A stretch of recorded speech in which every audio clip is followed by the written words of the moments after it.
नमस्कार, नीलम फॅशन क्रिएशनमध्ये तुम्हा सर्वांचं खूप खूप स्वागत आहे। आजच्या व्हिडिओमध्ये आपण 36 साईज 4 टक्स ब्लाऊजचं स्टिचिंग कसं करायचं आहे हे पाहूया। तर इथे पहा, मी मेन फॅब्रिक जोडून घेतले आणि हे आपले दोन फ्रंट पार्ट आहेत आणि ही क्रॉसपट्टी मी अस्तर वगैरे जोडून घेतले। या पद्धतीने पहा, ह्या दोन क्रॉसपट्ट्या। तर हे जे टक्स आहेत ते कशा पद्धतीने स्टिच करायचे हे मी तुम्हाला सांगते। कटिंगचा व्हिडिओ आपल्या चॅनलवरती आहेत, पहा 4 टक्स ब्लाऊजचे।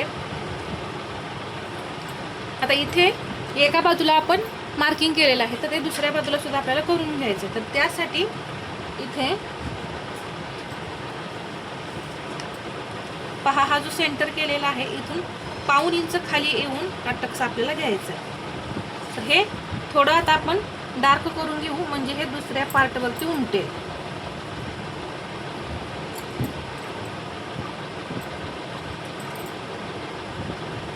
आता हा पार्ट मी यावरती ठेवणार।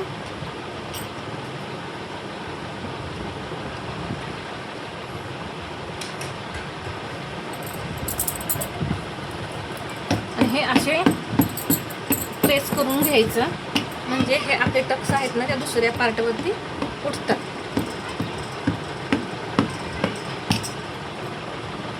आता हा पार्ट पहा, सर्व टक्स या बाजूला उमटलेले आहेत। तर आता हे डार्क करून घ्यायचं।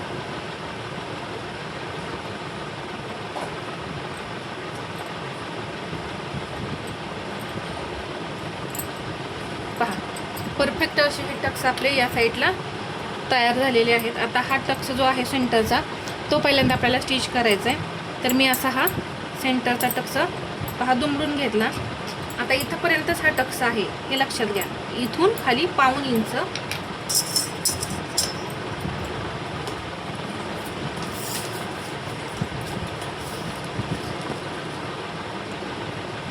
आता इथे मी टक्सची रुंदी जी आहे ती 1 इंच घेईन।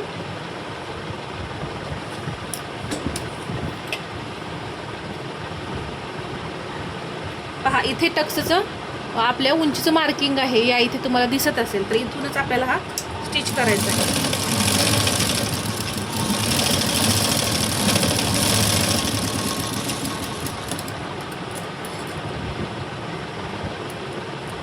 आता डबल शिलाई देऊन घेऊ।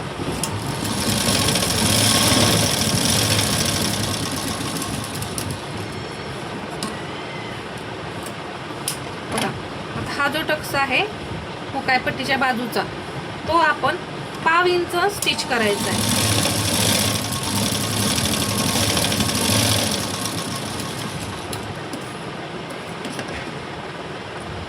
टक्स देताना नेहमी पहा, इकडे थोडं जास्त हळूहळू कमी करत असं हे आपल्याला टोक काढायचं आहे। असा इथून जास्त येऊन डायरेक्ट असं वळवायचं नाही। आणि प्रत्येक टक्सला लॉक करायचं आहे। इथे सुद्धा लॉक करायचं आणि पुढे सुद्धा, म्हणजे टीप परत आपली उसवत नाही। पहा, आत्ताच आपला पब जो आहे तो दिसायला लागला, हे 2 टक्स दिले तरी सुद्धा। आता हा आर्महोल मधला, मुंड्यामधला जो टक्स आहे तो देऊन घ्यायचा। तो सुद्धा आपण पाव इंचच द्यायचा आहे। इथे पाव इंचावरती मार्किंग करून घ्या।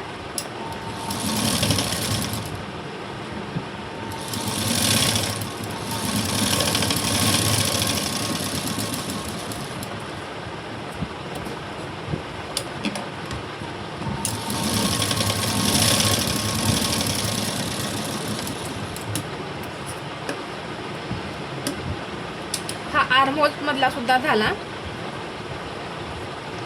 आता ही फिटिंगची जी बाजू आहे त्या बाजूकडचा आपल्याला टक्स द्यायचा आहे। तर तो पहा थोडा तिरका असतो, तर तो तिरकाच असा हा पकडायचा आणि हा जो आहे तो टोटल अर्धा इंच घेऊया। पहा, इथं बरोबर अर्धा इंच आलेला आहे आणि इथून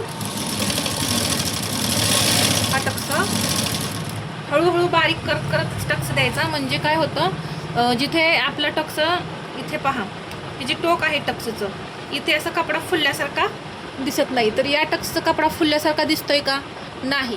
तर अशा पद्धतीने टक्स देण्याची आपली एक पद्धत असते, त्यामुळे फिनिशिंग सुद्धा खूप छान असं येतं।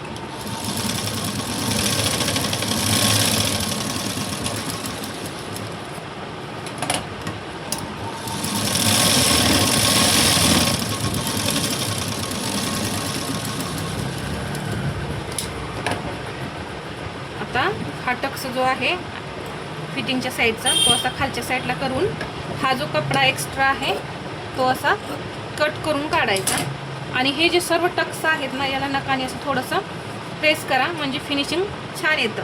आता हा मुंड्यातला जो आहे तो इकडे टक्स जो आतला कपडा आहे तो करायचा आणि असं फिनिशिंग द्यायचं. हा हुकायपट्टीच्या साईडचा आहे पहा. हा जो आतला कपडा आहे तो खालच्या साईडला गेला पाहिजे आणि अशा पद्धतीने फिनिशिंग देऊन घ्या. आणि आता पफ पाहू शकता तुम्ही किती सुंदर असा पफ आलाय पहा. याच पद्धतीने पफ यायला हवा. उभा राहिलेला आहे आपला हा पफ आणि इथे सुद्धा पहा अगदी सरळ असं आहे. कुठे फिनिशिंग वगैरे बिघडलेलं दिसतंय का नाही. याच पद्धतीने तुम्ही सुद्धा टक्स द्यायचे. आता आपण क्रॉस पट्टी लावून घेऊया.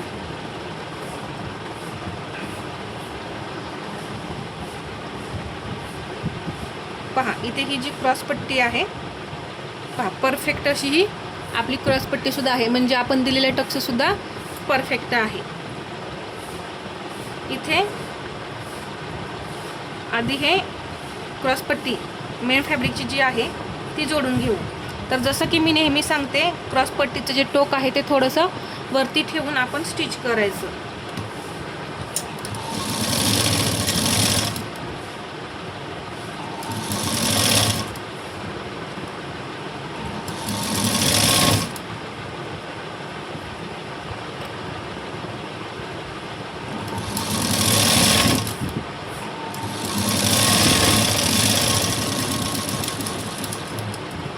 पहा मेन फॅब्रिकची बाजू जोडून झाल्यानंतर हा जो भाग आहे तो असा गुंडाळून हे जी अस्तरची क्रॉसपट्टी आहे ती याच्यावरती घ्यायची आणि यावरती परत आपल्याला एक शिलाई द्यायची. दोन्ही बरोबरीने घेऊन जरी जोडलं तरी सुद्धा चालेल.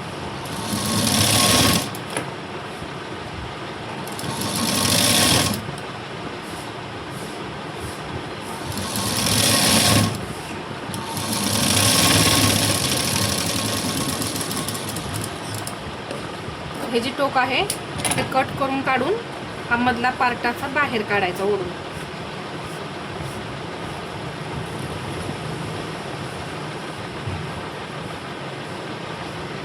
आता इथे सुद्धा थोडंसं असं प्रेस करा. जास्त कपडा नाजूक असेल ना तर पहा ना जास्त नकाचं प्रेशर देऊ नका.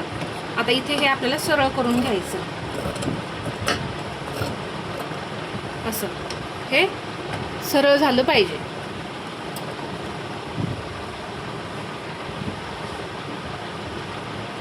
इथे सुद्धा हे मी कट करून घेईन.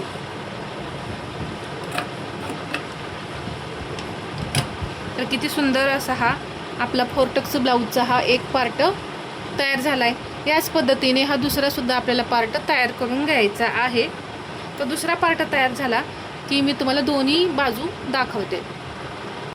तर इथे पहा हा मी दुसरा पार्ट सुद्धा तयार केला आहे आणि हा पहिला.